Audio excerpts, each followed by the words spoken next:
Radio, let's look at how to draw Lewis structures. So Lewis diagrams are used primarily for covalent compounds to show the molecular geometry of certain molecules and things like that, but we got to learn how to draw them first. So there's some steps to doing this. First, you're going to be working with a chemical formula, and the first thing you're going to want to do is just take a look at the elements in the formula and count up the total number of valence electrons in the chemical formula. We're going to do an example of all these and refer back to these rules. Next step is to determine which atom is going to be the central atom and what are going to be the surrounding or peripheral atoms.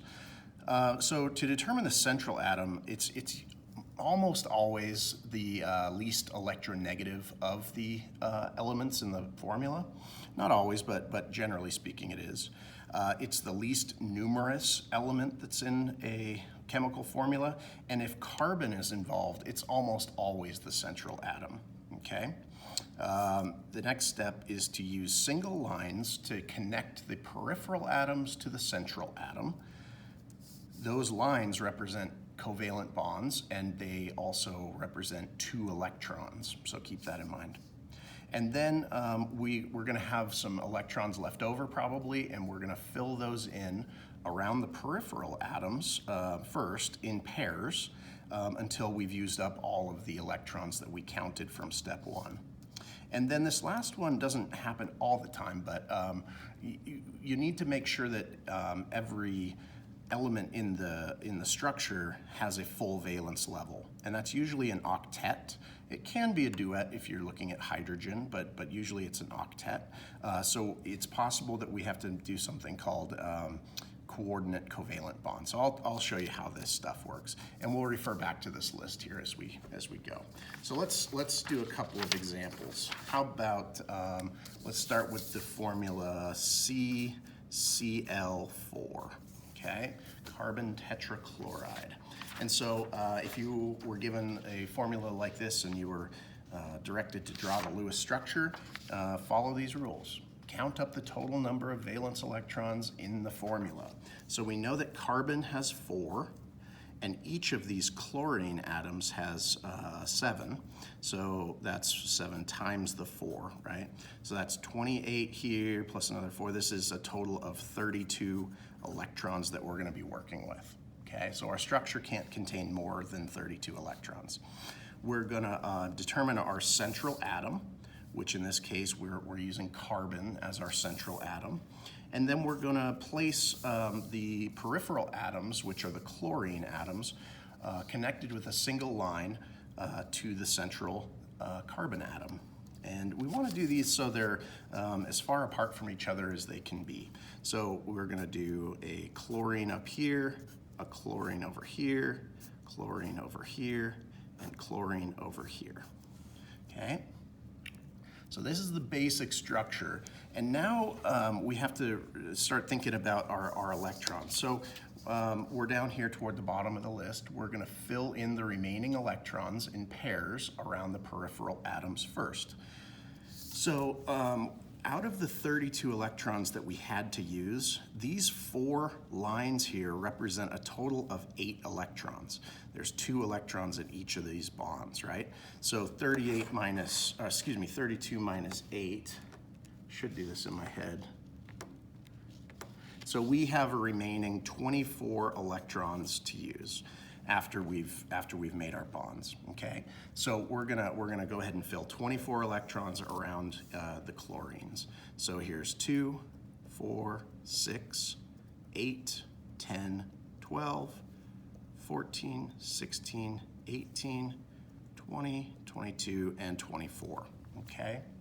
So we've used up all of the electrons. We've used all 32 electrons in the bonds and as electron pairs around the peripheral atoms.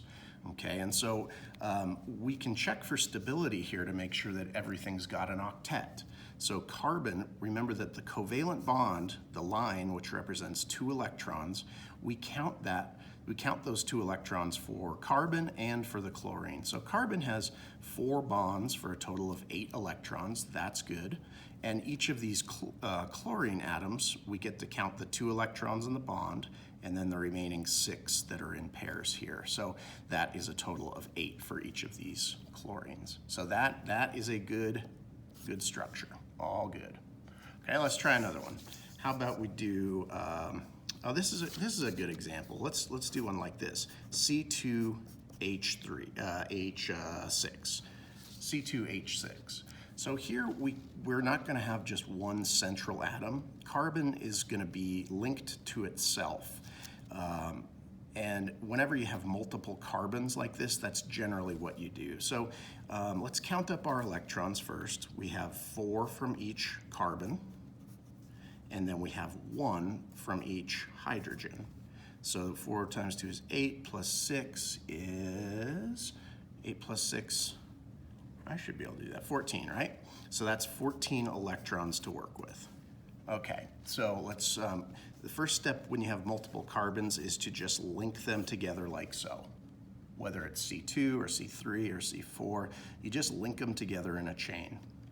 Now we're going to add our peripheral hydrogen atoms, and hydrogen is always a peripheral atom. It's never a central atom.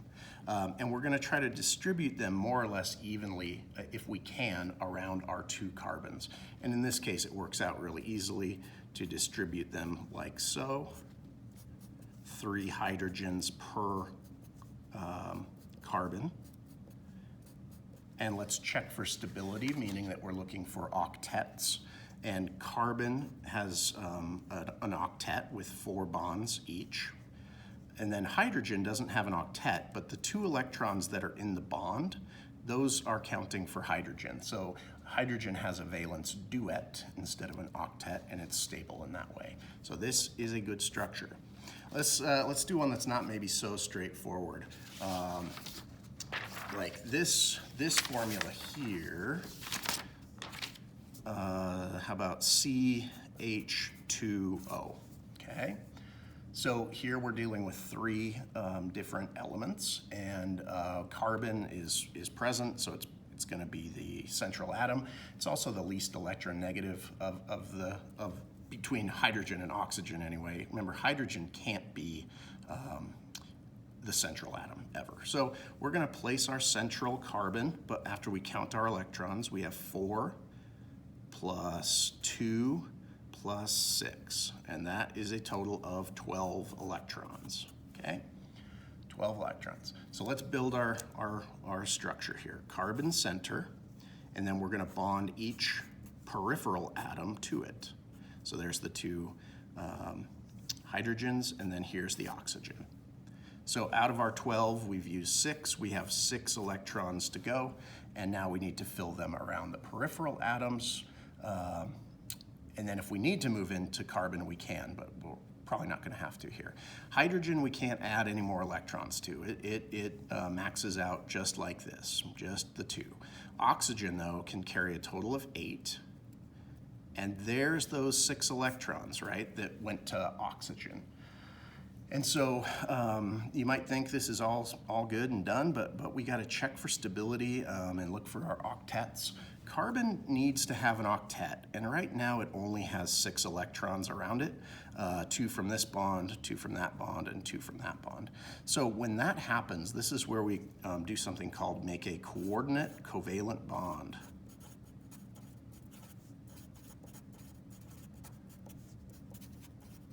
And to do that, it's really simple. You just poach a pair of electrons.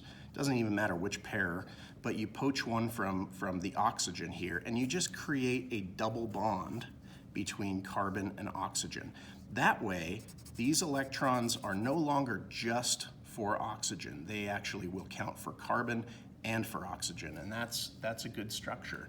Now carbon has 8 electrons around it between the 4 bonds, and then oxygen still has 8. It didn't lose these electrons or anything. It's just now sharing them with carbon. And so it's got the two pairs for 4, and then 6 and 8. So that's a good structure right there. That's called a coordinate covalent bond. Let's do a molecule that you're likely to have to do, CO2. CO2. again, carbon is just really common to have as the central atom, so it's going to be our center. We've got 4 electrons, and then 6 times 2 for 12. 12 plus 4 is, this is the hardest part for me, 12 plus 4 is 16 electrons to work with, right? So let's place our central carbon and our peripheral oxygens. And we've used 4 of our 16 electrons, which means we have 12 electrons that we need to place around this structure.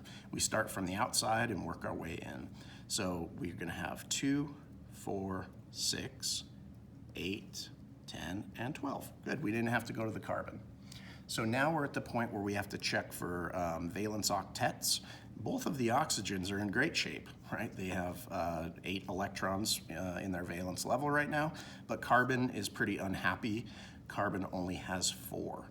So we're going to do the same thing we did in this example, and we're going to take a set of electrons from oxygen to create a coordinate covalent bond here. So now we're left with just the 2 pairs of electrons around each oxygen. And so this is how lots of times our double and sometimes even the triple bonds get made in molecules. A good example of that, a triple bond, is nitrogen gas. So nitrogen gas, here we don't have a central atom. We just have 2 nitrogen atoms that are connected to each other. And each of these has 5 electrons for a total of 10. So we're going to use 10 electrons to make our structure, and we're going to fill them in pairs around here until we're done. So here's 2, 4, 6, 8, 10. Okay?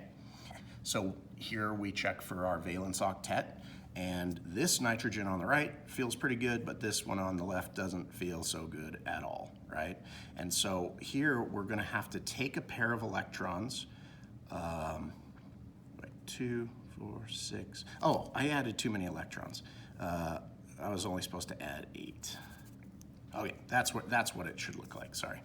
2, 4, 6, 8, and then 10. Got it, sorry about that. So the nitrogen again on the right is in good shape. It's got a valence octet. The nitrogen on the left is only showing 4 electrons. 2 of them are in the bond and then 2 of them here. So we're gonna have to poach 2 sets of electrons from this nitrogen to give us our final structure, and that's how a triple bond oftentimes gets made, okay? So sorry about the screw up with the electron count, but hope I made it clear how to draw these diagrams.